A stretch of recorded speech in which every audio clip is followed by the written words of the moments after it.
Conservative Wave.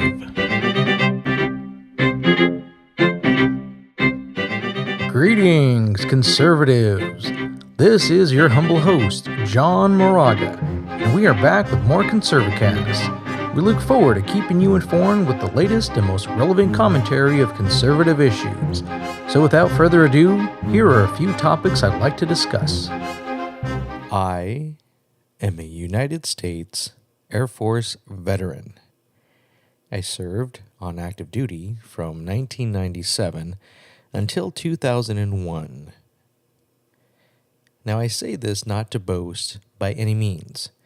In fact, I'm quite aware that for those of us who have served, it's far more honorable to not even mention our service or brag about what we've done, but rather just to have given our time and our service to our country. But I say this, and I mention this for a reason, and that is, what I'm about to talk about should be within the context of that service. More specifically, should anybody question my patriotism or my commitment to the contribution of this great, wonderful country of ours, please consider what I have contributed, what I have sacrificed. And so I preface what I'm about to say with that in mind, with that context. Now, what I want to say is I did not cast a vote for president in the 2016 presidential election. So this may stun some people, or it may give some people some pause and taint what they may consider the rest of my political analysis or observations of things. But I think some people may have some empathy as to why I didn't cast my ballot.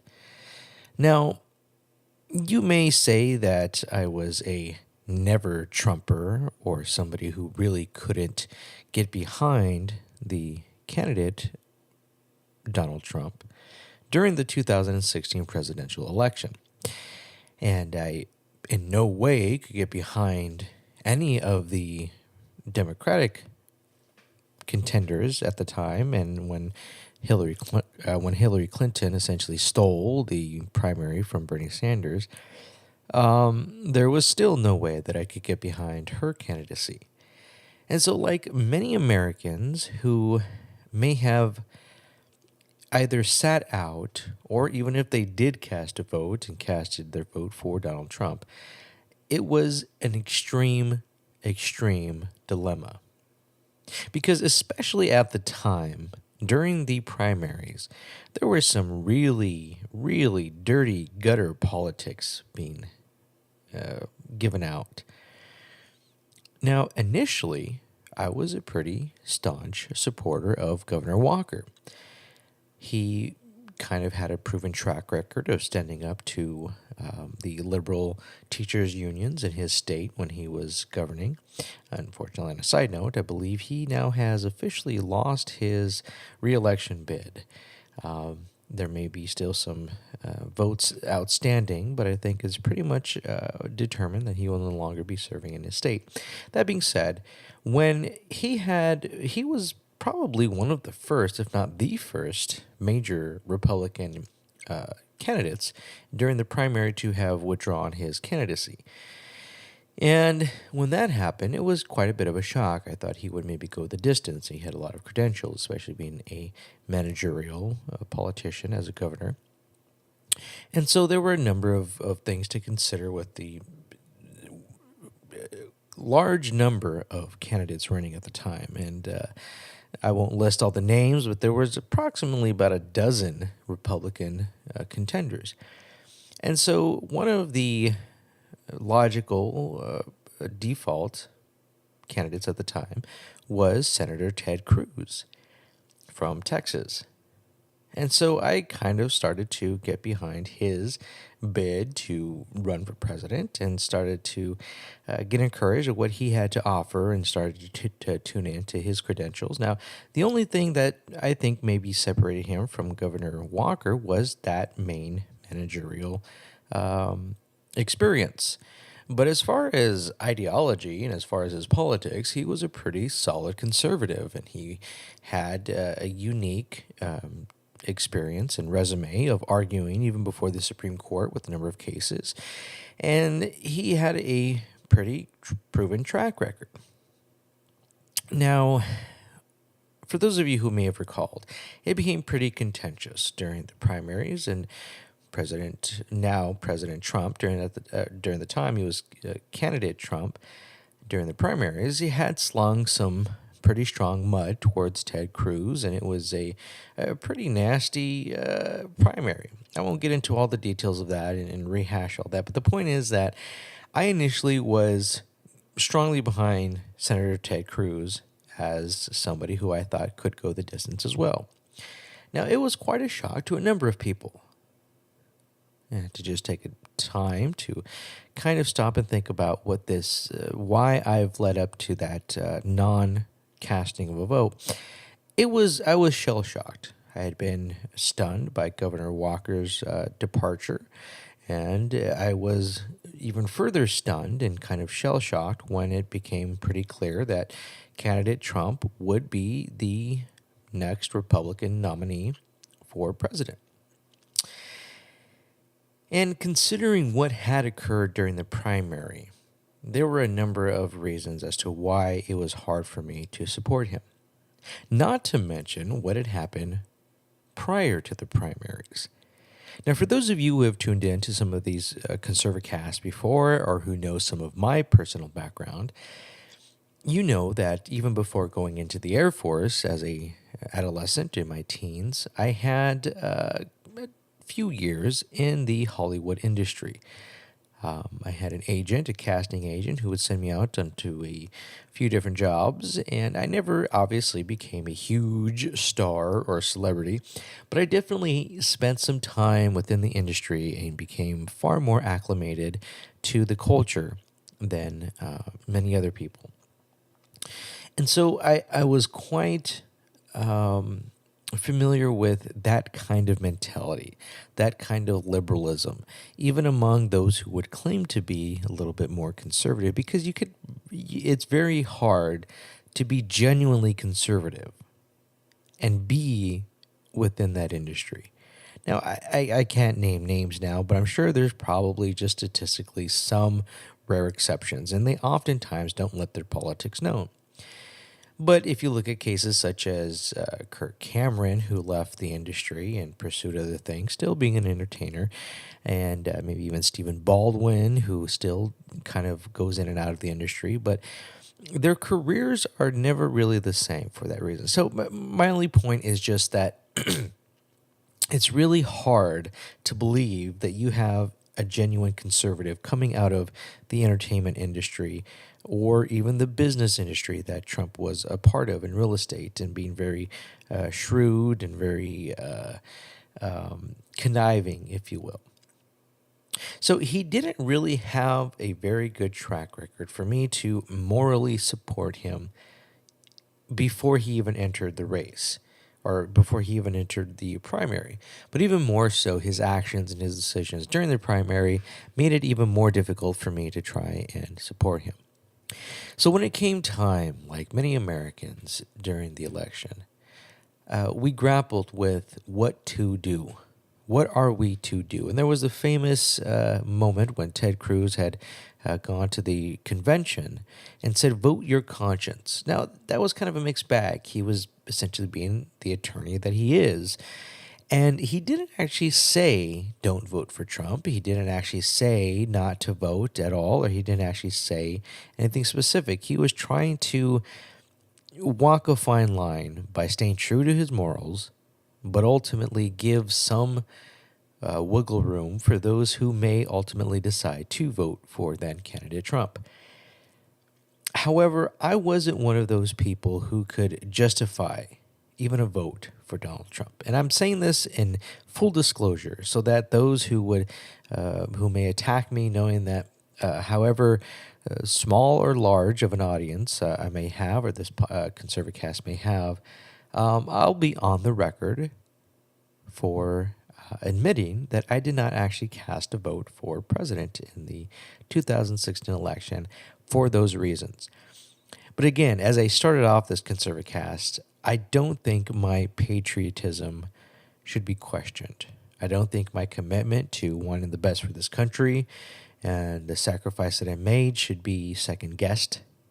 Again, not to boast, but I have definitely given 4 solid years of my time and my life, of my just basically whole existence, serving in the Air Force proudly, honorably, and being part of the security forces, which for those of you who may be familiar with the military and the Air Force, it's essentially the only combat-related career field in the Air Force, with the exception of special forces and certain specialty career fields.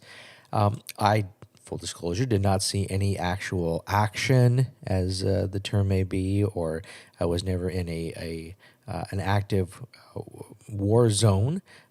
But I definitely had a lot of training, and I gave up quite a bit of comfort when I was sleep deprived, when I was in the ice of Korea, South Korea. And again, not to get too far into the details of that, but just to make the point. My patriotism, I believe, is solid. My commitment to this country should not be second-guessed. I just could not. It was extremely difficult. And I know there are enough people out there who can empathize and can say, okay, perhaps maybe we can give that a pass, because I just could not bring myself to cast a vote for either candidate based on my own moral compass, my own knowledge at the time of politics and working in different campaigns for different candidates. Now, that being said, that is just to give full disclosure of my background and my decision-making at the time. Now, interestingly, I may upset some people by acknowledging that perhaps I may not have actually regretted in full my vote for now President Trump had I actually cast my vote.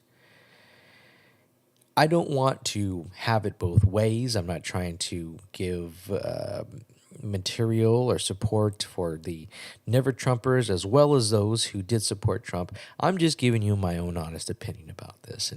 And so what I'm saying is, at this point now, I can give credit where credit is due. Now, whatever I say is going to upset some portion of the listeners of this ConservaCast. Because if I give positive feedback about President Trump, the never Trumpers or those who just still are not able to acknowledge any good of him will be upset and say, well, now you're wishy-washy. You're compromising your beliefs and your ideals. And for those who have always been supportive of him, or maybe not always, but finally wound up getting on the quote-unquote Trump train and supporting him when he was running and voted for him and have been very staunch supporters of him, I will upset them by saying that there are still major reservations that I have about him. But I think I'm trying to be as objective as possible. I think I have a pretty logical, objective analysis of this. And so I will give both positive and negative commentary on what I believe will happen. First off, as this ConservaCast is entitled, our reference, I do believe that President Trump will win re-election in 2020. Providing that obviously he's still in good enough health and he has the desire to run. I think he has a better than good chance, and I would score it as high as about maybe 85 to 90% chance of winning re-election against any Democratic nominee. The reason for that are a number. One being that our country is so polarized, is so divided, that you really do have to get your base to support you from either party, and obviously mold that over and Venn diagram that over some of the more independent or nonpartisan candidates, or sorry, not candidates, but voters. And so what Trump has been able to successfully do within his first term is essentially solidify his conservative support. Because there is really no other option to when 2020 comes. As far as another candidate running in the party, I think that's just a ridiculous effort. I think there may be a few fringe people who may try and throw their hats in to challenge President Trump in his reelection. But I think for the most part, it's going to come down to him just, still having the support of the party as a whole to run. And so if that's the case, which is more than likely the case, then we have a Democrat alternative to vote for. And I do not see any genuine conservative voting for a Democrat nominee. Now, they may not vote for Trump, as I did in 2016. Conservatives may not vote for him in 2020, but I think that number is far less than the number of conservatives who didn't vote for him in 2016. The reason being, I think he has done enough to demonstrate his alliance, so to speak, him stretching out his hand to the more conservative demographic of this country. Why do I say that? Well, consider a few things. I think at the top of the list for the evangelical, the Christian voters who are out there who had some strong, very strong trepidations about voting for President Trump, he's done one major key thing that I think has calmed the anxiety of some evangelicals. Now, not necessarily just on a moral, ethical, biblical stance, but he moved the United States Embassy to Jerusalem. But he didn't just move it to Jerusalem. He did it in a short matter of time. In fact, if those of you who had been following that whole story when it had happened, initially, the embassy wasn't to be moved until about 2019. There were some varying dates as to when they would move it. But President Trump showed a lot of decisiveness when he determined, no, we're going to move it, and we're going to move it now.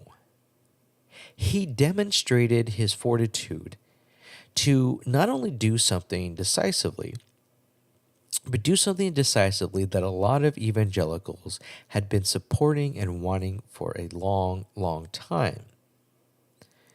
Even President George W. Bush, who claimed to be a conservative and a Republican, held the status quo that even though we were supposed to have moved the embassy to Jerusalem, it was still in Tel Aviv, and it was still a matter of, we'll get to it at some point, but didn't actually wind up making the moves.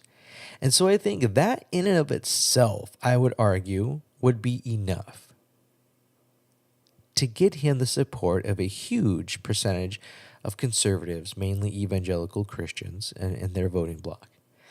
But that's not where he stopped, and that's not where some of his outreach had ceased. Beyond that, some of you may or may not know, he actually repealed or withdrew the individual mandate for Obamacare. Now, it didn't get a lot of news and didn't get a lot of press, and I don't know why he didn't make more of it. And he may have his reasons, and for a political move, may not want to have given that much traction to try and still draw in some compromise with liberals or Democrats or those on the left.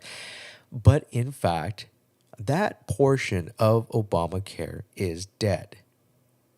Now, for all intents and purposes, folks, that essentially did away with what conservatives wanted to do away with of Obamacare. Let's be honest.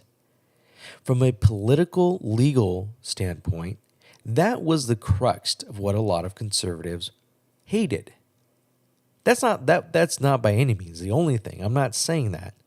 But the major factor of it was illegally forcing people to pay into a system that we essentially considered was socialism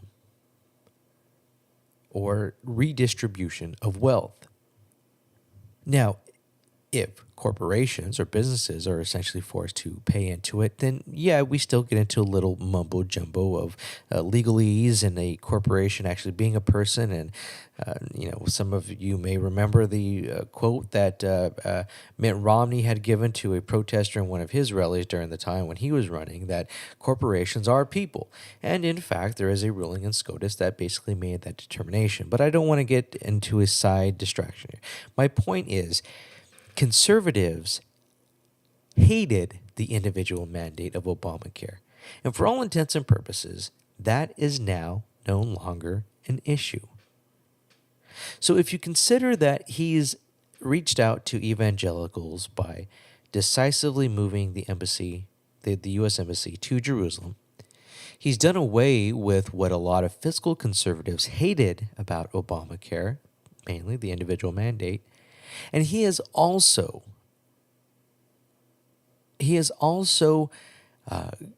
gathered in the support of, if you will, national security conservatives by reversing what Obama did with the Iran nuclear deal.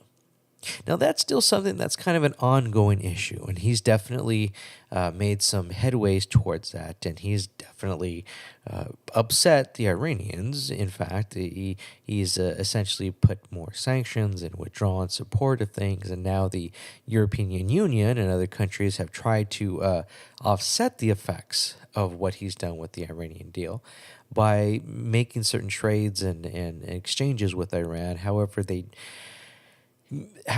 do that in a complicated way. But I mean, those are some major, major, major things that he has done to give semi-conservative bona fides. Now, for those of you who are still understandably upset with his moral character, his moral fortitude, his personal morals, I have one thing to offer you to consider. Maybe not so much to a Jewish audience listening, but possibly, perhaps. I mean, this is still pretty applicable, but especially to those who would consider themselves evangelicals. If you understand that Messiah, Christ, is a descendant of King David of Israel, then you have to give some kind of consideration to President Trump's moral character. Now, before anybody jumps to conclusions, I am in no way comparing President Trump to King David in his stature and his status and his prophetic part.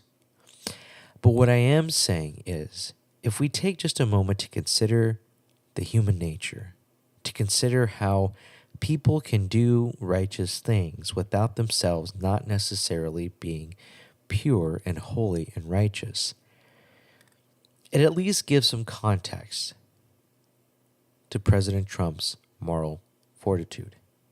Now, what I mean is, if you are familiar with the story of King David in the Bible, you will know that he had a woman's husband assassinated in a battle in order to be with his wife. Now, you can take the time to look at this. I'm not going to give biblical commentary into that, but essentially, this one of his subordinates in his army, his name was Uriah, he was ordered to go into battle. And this battle was essentially an unwinnable battle. It was suicide. There was no way that they would survive this battle. I'm giving you the cliff notes, the short notes. And so he told the commanding officer at the time, do not let Uriah come back from this battle. He is to die there on the battlefield, and you are to leave him. And so that was an assassination for the main sole purpose of being with Uriah's wife. Now, if you want to talk about some scandalous, mafia, shady, morals, it's hard to beat that. It's hard to beat having a biblical person as the descendant of the future Messiah, at least in Christian theology, but yet still have such a very checkered, shady past. Now, I mean, President Trump has had, 3 wives now? He uses very objectionable language. And for those of you who have been in the military, that's why it's probably a little easier to get over. Because if you've been in any branch of the military, or especially some of the Marines, or those who have been in the armies, or in my career field in security forces and was having similar training, you get that there are some very, very undesirable, offensive forms of speech and language that you're exposed to. But that doesn't mean that the mission isn't accomplished. That doesn't mean that we don't still carry out the mission, irrespective of any individual's language or vocabulary or offensive speech. I mean, I could tell stories about higher ups or those who outranked me, who had affairs, who had crazy pasts, and my point is, if we understand, if we can separate the personal moral character of President Trump to what he's done in his administration up to this point, there begins to a clearer picture begins to clarify about how he has genuinely kept to his promises in a lot of areas that would give conservatives a little bit more peace of mind to cast their vote for him in 2020. Now, as I said, obviously not every conservative, and understandably so. As it was difficult for me in 2016 to get behind him, there's still going to be a certain percentage of conservatives who cannot still even vote for him in 2020. Now, full disclosure, I do plan to vote for him in 2020. And I think because of the reasons I laid out, because of what he still may do. Now, obviously, that is my plan. But if he does something completely crazy and off the wall and just wipes out his the gains that he's made to expand his support, then obviously there is the ability to change that plan. But as of right now, I just personally see that there is a lot of basis to which there can be an acceptable support to vote for his reelection in 2020. Now, if I could just insert some of the things that he has not done and that he had promised to do or said that he would do in some of the big issues, mainly he has not fulfilled as effectively, at least, his promise and goal to secure our southern border.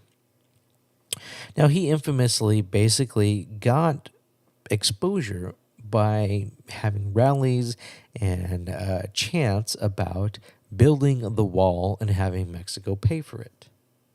Well, now, realistically, I don't know that he ever intended to have Mexico pay for it directly.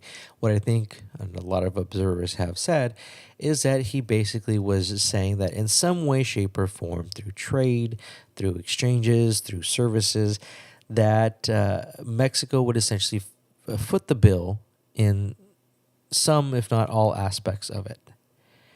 But I think he was sincere and genuine in trying to actually build some infrastructure, if not the complete wall, at least a majority of it in portions and areas to where it was most effective. Now, for those of you who,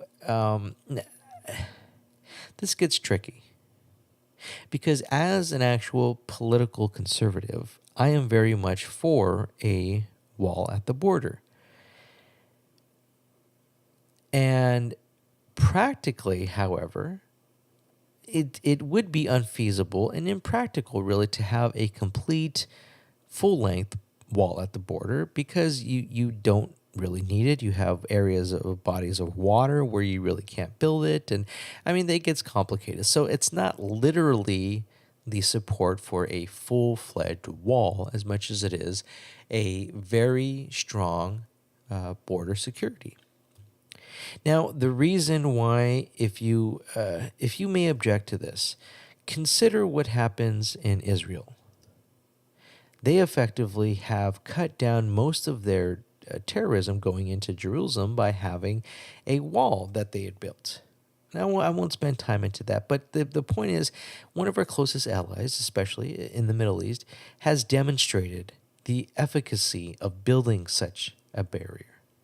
It is necessary when there is such a dangerous element to what potentially and has already come over the border.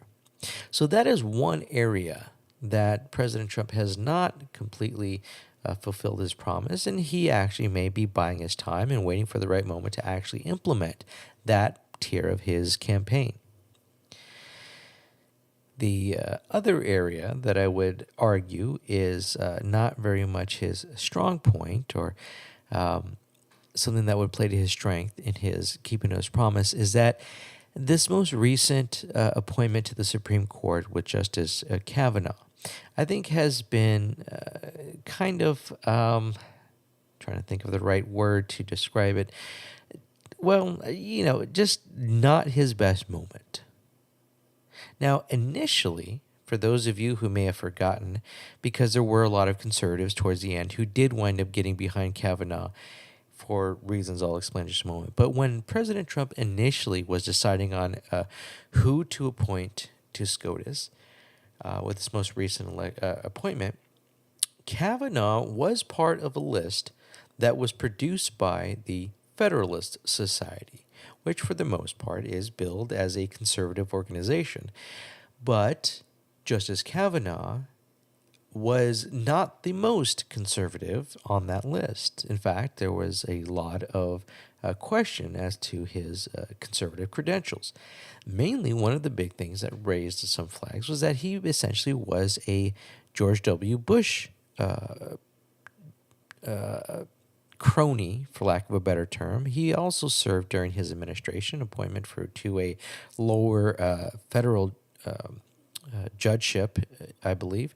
And so there was some questions as to, is he essentially a Bush Republican or a Bush, quote, conservative, end quote, and not a genuine conservative? Would he really be willing to put his career and his legacy on the line for reversing things like Roe v. Wade or other types of cases that he may take?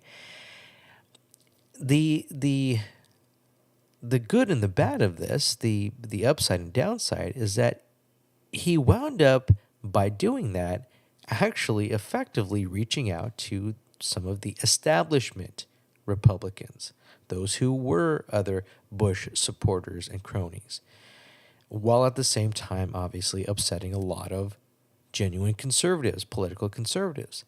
There were other options that conservatives would have much more preferred to have put up on SCOTUS. But for his own decision, Trump decided to put Justice Kavanaugh up there. So a lot of conservatives were upset. A lot of conservatives were mad that he wasn't putting up a real strong, solid conservative to sit on SCOTUS.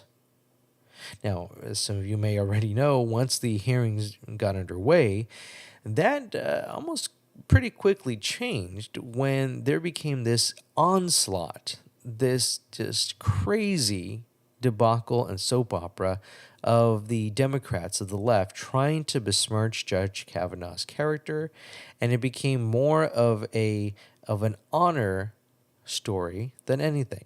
Because even if conservatives didn't necessarily agree with Judge Kavanaugh's politics and didn't see him as a staunch, solid conservative, they were even more upset at the fact that people would take his character and essentially just lie about what had happened in the past. And we're still feeling the effects of this. I believe it's Chuck Grassley who's trying to pursue some investigations as to some of the allegations that were made against Justice Kavanaugh during the hearings, and those who would claim that he had done things that he didn't, et cetera, et cetera. So the point is that conservatives were far more upset with the character assassination than they were at his lack of conservative credentials, or what was perceived as lack of conservative credentials. So it was almost a win-win for President Trump, a smart, if you will, chess move that he had made by doing so, but he couldn't foreseen what would have happened or occurred after that.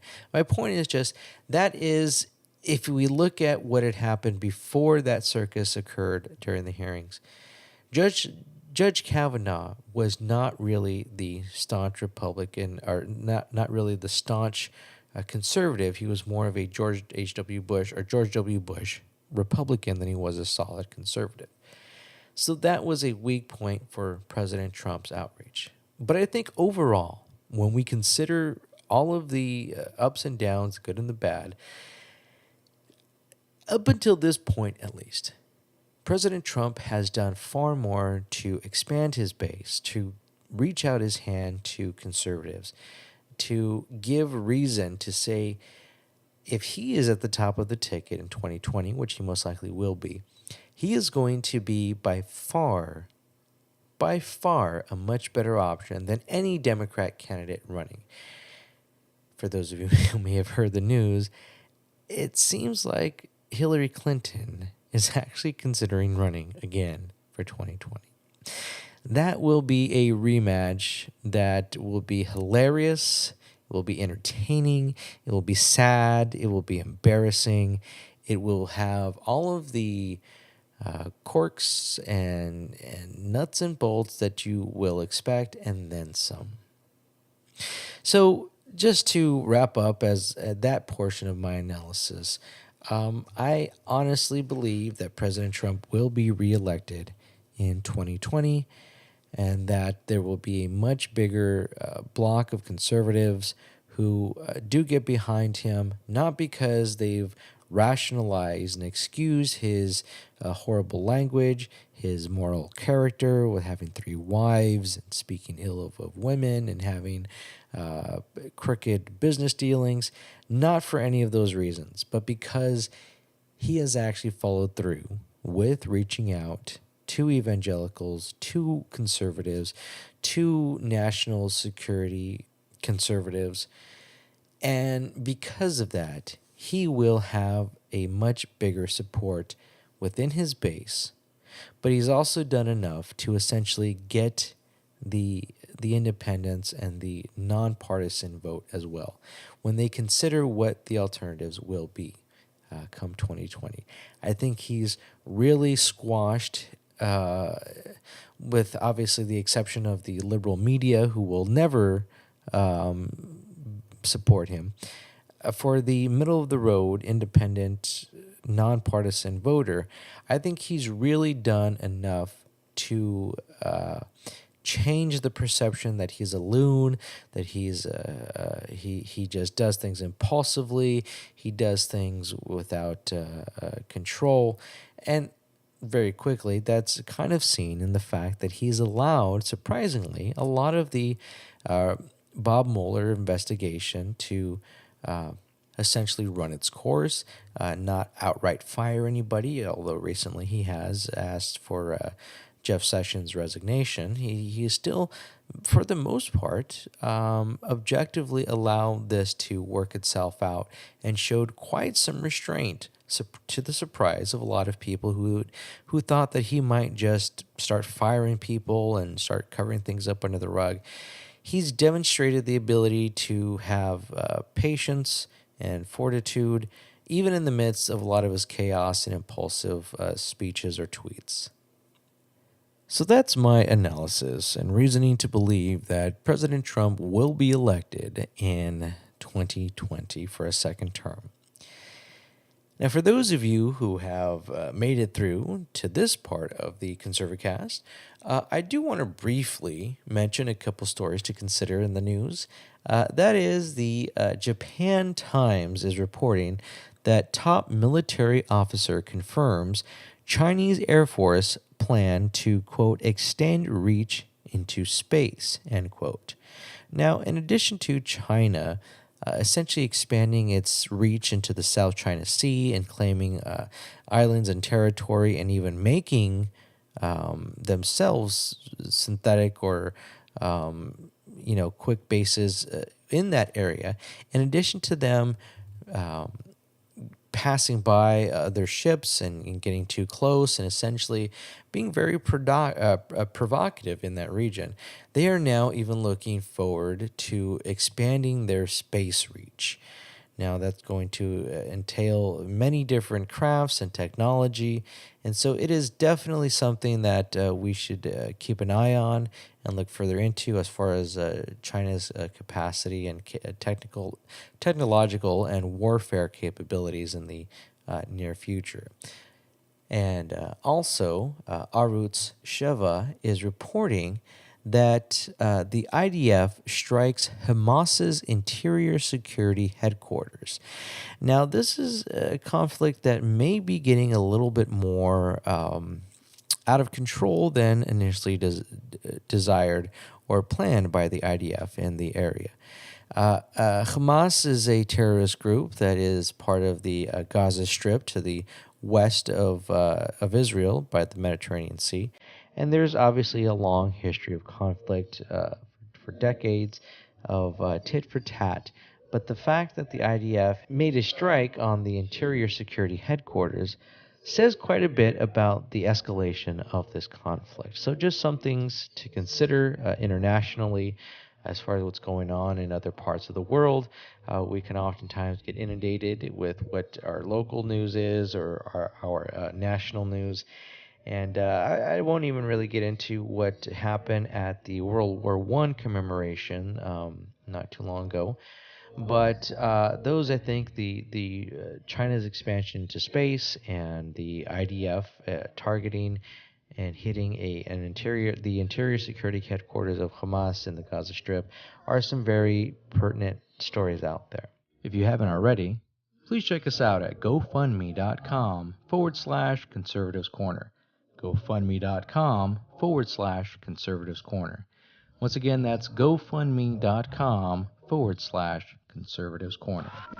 Thanks for joining us once again, and we hope you will invite your friends and family to join us in our efforts to champion conservatism for generations to come.